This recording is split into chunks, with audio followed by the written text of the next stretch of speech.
Hey guys, it's meerak here, and we got more cards for you.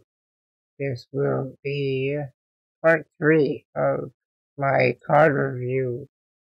Alright, let's start out with the Demon Hunter card, Ilgaina. Lifesteal. Your lifesteal damages the enemy hero instead of healing you. 4 mana 2/6. Surprised it doesn't have taunt, but that's besides the point. I mean, is this gonna be a good card? I mean, it will do good with the previous card that I spoke in the last episode, and you wanna see the previous episode, please subscribe to my channel. I'll put the link to the previous video, or I'll just put a link to the playlist at the end of this video. So regardless, I would really appreciate if you decided to subscribe to my channel. I mean, it would mean a lot. So, will this be played? I mean, this definitely needs more support. So right now, I don't see myself playing it. If this had taunt, it would deal some damage to the enemy hero if the enemy has, well, attacks into Ilganov, which I think is the right pronunciation for this minion. Yeah, this having taunt will make this more playable. I mean, yeah, I think that would be the case. I mean, yeah, you see it now. It doesn't have taunt, which makes this card considerably weaker in the long run. So we'll see. We'll see if this card gets enough support. So now we have another Demon Hunter. Expendable for performers. 7 mana. So you're basically summoning a 7 mana 7/7 that, okay, let me say this. Summon 7 1/1 Illidari with Rush. If they all die this turn, summon 7 more. So that's really interesting. If your enemy has several minions and this attacks into them, and all of the performers, well, the Illidari, die, summon 7 more, and I assume those 7 others would also have Rush. So this is kind of an awkward way to clear the board. So is this good?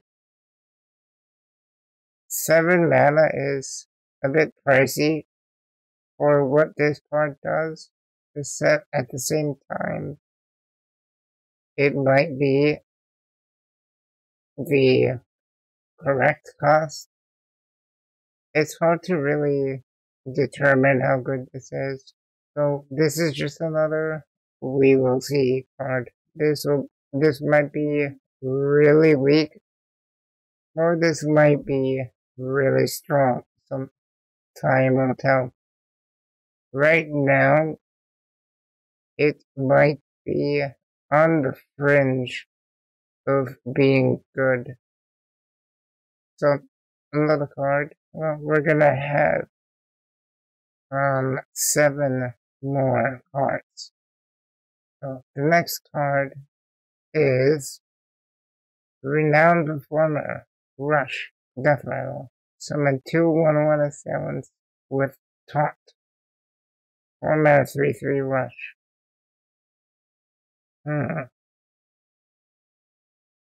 That's interesting. It has a decent cost. So if you trade into something and this dies, 2/1 assistance with taunt show up. I don't like it. I mean, it has possibilities of being good, but for Demon Hunter, this seems weak. In my opinion, this is one of the more weakest cards Demon Hunter has. It might remove something on turn 4. I don't know. I don't know how I feel about this card. So yeah, next card we have, as soon as my editor decides to do it, ring toss, I believe is this one. Ring toss for mage, 4 mana, discover a secret and cast it. But discover 2 instead. So, 4 mana, you cannot play this on turn 4 if you want to get it corrupted. So turn 5, you have to play 5 cost for turn 4 with a coin can make this playable on the next turn. So the corrupt mechanic is a bit slow. The corrupt might bring up a control metagame. So we'll see. So discover a secret. A secret from mage is 3 mana. So if you discover 2, that's 6 mana. Most likely you're playing ring toss on turn 6 or later. So I don't like it, because you can just put the secrets into your deck. But on the contrary, if you have ring toss, you have 2 of them in your hand. Turn 5, you play a 5 cost, or like I said, a 4 with a coin, you play a 5 cost. Then on turn 5 or turn 6, you can play a ring toss and get 2 secrets. And then you play ring toss on the following turn, you discover 2 more secrets and cast them. On that note, does it make it a better card if you do that? Maybe. Maybe if there are a 1 or 2 secrets that get revealed for mage. So most likely we will be discovering mage secrets, but it doesn't say discover a mage secret. It just says a secret. So there's a low chance to get rogue secrets or hunter secrets. Yeah, those are the only other ones. There's paladin as well, but I don't think that will happen.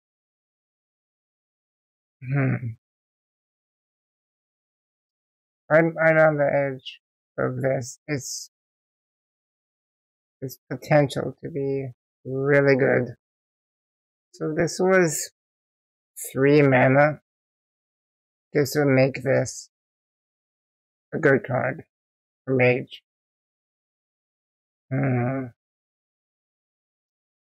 Yeah, 4 mana is too expensive for this. Same time, you might be discovering 2 secrets. So 4 mana is better than 5 mana. So I don't know if this will be good. Next card we have, let's see here, this one Is it this one? Yeah. So Hammer of the Naru for Paladin. You play it for 6 mana. You summon a 6/6 Holy Elemental with taunt. So what is the elemental if that really matters? I don't think it does.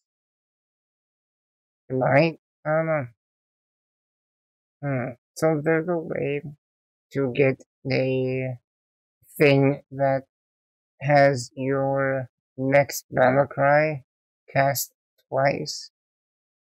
I mean, there is a wild with Bran.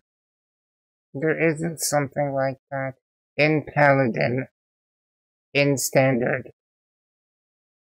So you do 3 damage to something, and then you get a 6/6 Holy Elemental, and on top of that, I like it. I like this a lot, actually. Hmm. I don't know. So far, I like it. Might be weak, but you're summoning 6 mana 6/6, and you can do 3 damage to something right away.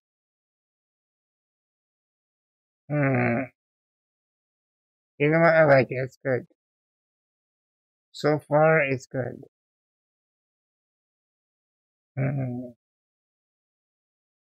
What else can be said about this card? I mean, if there is any elemental synergy for Paladin, this might could make it.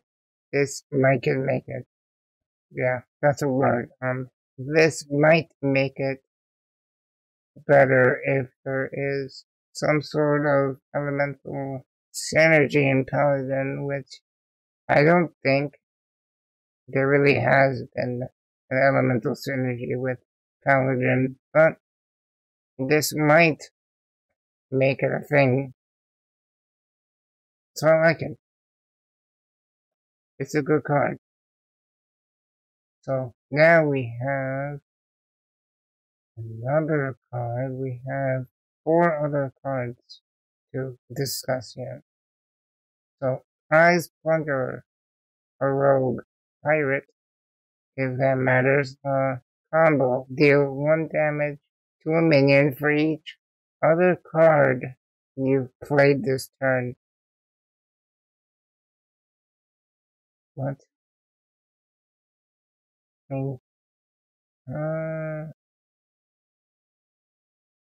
This might see a good amount of play if you have Edwin in your deck as well.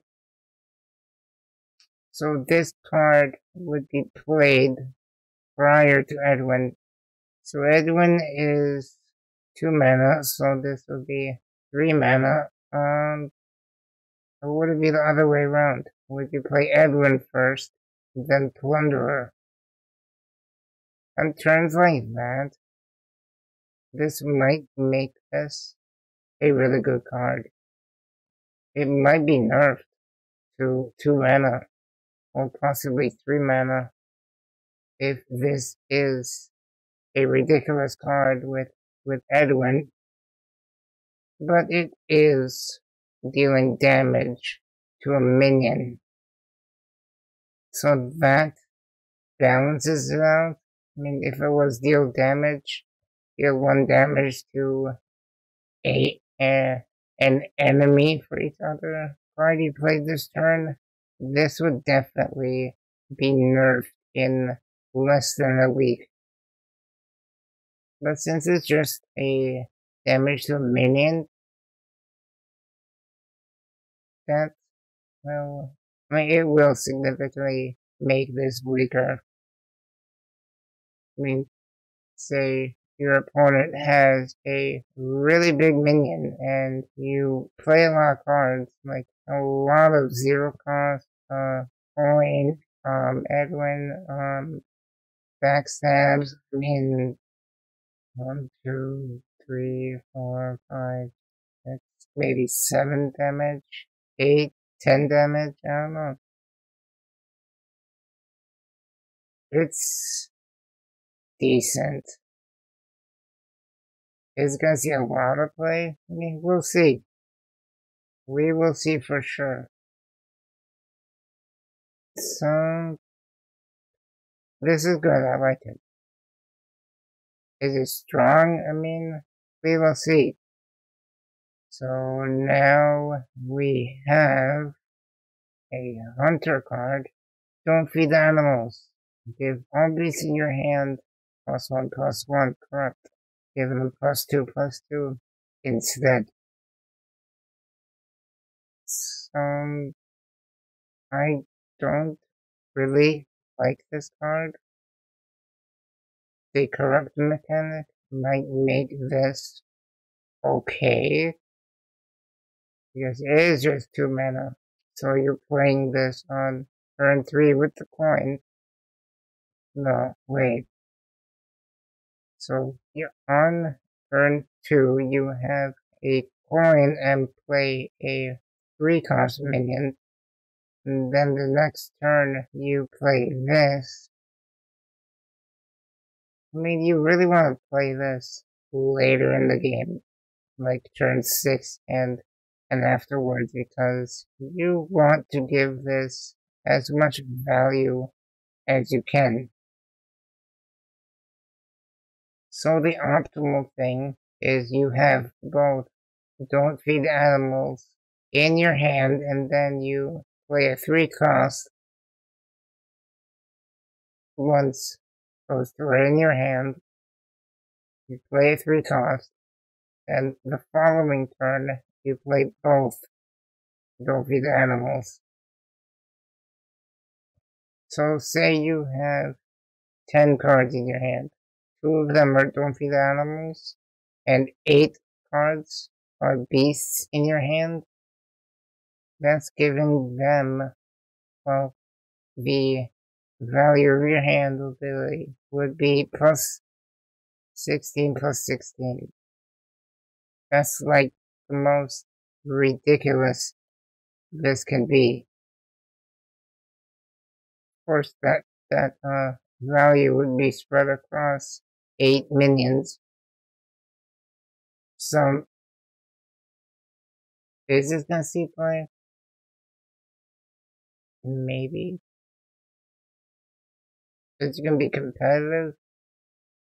And time will tell, but most likely, I think not. So, it's another good card. It's not like ridiculously overpowered, but it's good enough. So now we have another beast card. I mean, not beast card, a hunter card. Petting Zoo. 3 mana spell. Summon a 3/3 strider. Repeat for each secret you control. I mean, of course, you want to play this when you have a full portrait of secrets. So that would be 5 secrets under your control, where you summon 5 3/3 striders.